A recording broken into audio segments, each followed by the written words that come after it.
जोबोद गोजोननाय मोनदों। गिबियावनो नोंथांमोननि बे निउस चेनेलनि गेजेरजों आं बरजरा दखरानि जाय बिथांमोनहा बाथौ धोरोमखौ लाखिथाबनानै दैदेनबोबाय थादों बिथांमोनखौ गिबि गिबि आं साबायखर होग्रोगोन। मानोना बरजराया मोनसे जारिमिनारि जायगा, दिनैनि नङा गोबाव बोसोरनि सिगांनिफ्राय बे बरजरानि नामखौ खोनाबाय थायोमोन, बिजाबफ्राव मोनोमोन, सल'फ्राव खोनायोमोन। आरो दिनै मोगथाङाव नुफैनानै आं आरोबाव साबसिनै गोजोनदों जे बे ओनसोलावबोदि जोंनि गुदि खान्थिजों बाथौ सिबियारिफोर दङ, बे खोब बाख्नायथाव। बेखायनो आं गिबियावनो गासैखौबो बे ओनसोलनि बाथौ सिबियारि रायजो राजा बिथांमोनखौबो आं बाख्नायगोन दुलाराय गुदि बाथौ आफादनि जानानै। आरो मिजिं लादों फैगौ समफोराव बरजरा बियाबा मोनसे गोख्रों बियाब हिसाबै गसाइगाव जिल्लानि गेजेराव गनायथि होजागोन, दावगालांनो हागोन। आरो बे ओनसोलनि बाथौ सिबियारिफ्रा बाथौनि सोमोन्दै गोबां जि मिथिनांगौ दङ बे मिथिनो गोनांफोरखौ मिथिजोबनो हागोन, मिथिनो हानायनि खाबुखौ मोनगोन, बेखौ आं मिजिं लादों। खेराइ फोरबोआ आसलते आनसलिक बेसिसाव सांगठनिक भाबै खुंनाय, जिल्ला बेसिसै खुंनायखाय जोङो खेराइ फोरबोखौ एसे खम जानाय बायदि मोनदों। एक्सुवेलि दा जेनेबा बरजरा बियाब बिथांमोननि मोन 6 गामियाबो मोनफा गामिया गावबा गाव खुङोमोनब्ला खेराइ होनायनि अनजिमाफ्रा बांनाय जागौमोन। दा बेबायदि खारनाव जादों जे सांगठनिक दिगजों सांगठनिक भाबै खुंनायाव बुरजाखौ बुथुमनानै मोनसेल' लाबोनायाव खेराइ खुंनायनि अनजिमाखौ एसे खम जानाय बायदि मोनदों।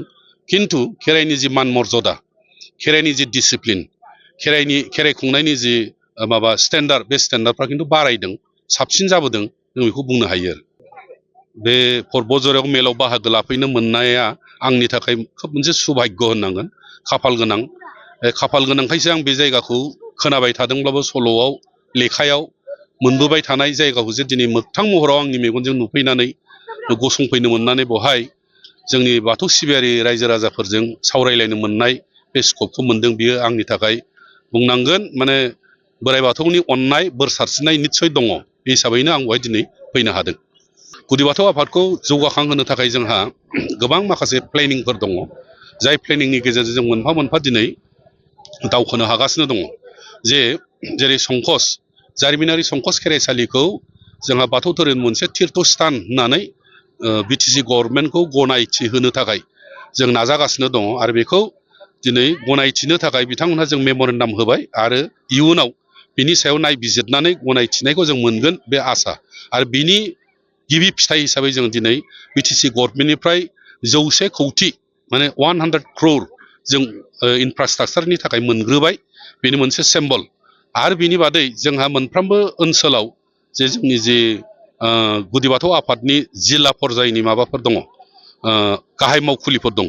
बे गाहाय मावखुलिफोराव जोङो गंफा आलासि बांला आरो मावख' लुनो थाखाय जोङो सरकारजों, आसाम सरकार आरो बिटिसि सरकार, बे मोननैबो सरकारजों जों सावरायदों। आरो बेवहाय जोंहा बुंनांगोन बे जों मोजां फिथाइ मोनदों, मोजां रेसपन्स मोनदों। आरो बिथांमोनहा आश्वास होदों जे बावैसो समनि गेजेराव दानि जि गोदानै दाजानाय बिटिसिनि गभर्नमेन्ट आरो आसामनि थाखानाय गभर्नमेन्ट, बे गभर्नमेन्टआ जोंखौ सहाय खालामनायनि जि मिजिं होदों जोंनो, बिनिफ्राय जों फोथायनाय फैयो जों जे उनाव जोङो मोनफ्रोमबो जिल्ला पर्यायाव जे जिल्लानि जि गाहाय मावख' बिनि जोंहा जि लुनो गोनां न'ब्लांफोर, अडिट'रियाम आरो अफिस न', बिदिनो कनफारेन्स हल, बेफोर लुनायनि जों जि प्रजेक्टफोर होदों बेफोर जिनिसा जाफुंगोन। आरो लोगोसे बेजोंनो लोगोसे जोंहा दा दिनै इउनिभारसिटियाव सिलेबास हिसाबै जोङो खेराइनि थिसनबाय, मोननै मोनथाम सिलेबास थिसनबाय। बे सिलेबासनि जि बिजाबफोर लिरनाय दा सोलिगासिनो दङ, रेफारेन्स बुक लिरनाय सोलिगासिनो दङ। आरो बे बिजाब लिरनायनि गेजेरजों जोङो जोंनि गुदि बाथौनि जि कनसेप्ट, बे कनसेप्टफोरखौ गुबुन मानसिफोरनो जों क्लियार खालामना होनो हागोन, बे बिसासा दङ। आरो बिनि अनगायै जोङो बाथौ धोरोमनि जि नितिफोर दङ, रिट्स एन्ड रिचुवेल्सफोर दं, आसार खान्थि आरो दोरोङारि ट्रेडिसन, बे ट्रेडिसनफोरखौ बिजाब महरै लिरनानै एसामिस आरो इंराजियाव राव सोलायनानै बेखौ जाहाथे गुबुनफोरा फरायनो मोननायनि सुबिदा जायो, बे जिनिसखौ जोङो दा आफादनिफ्राय मावगासिनो दङ।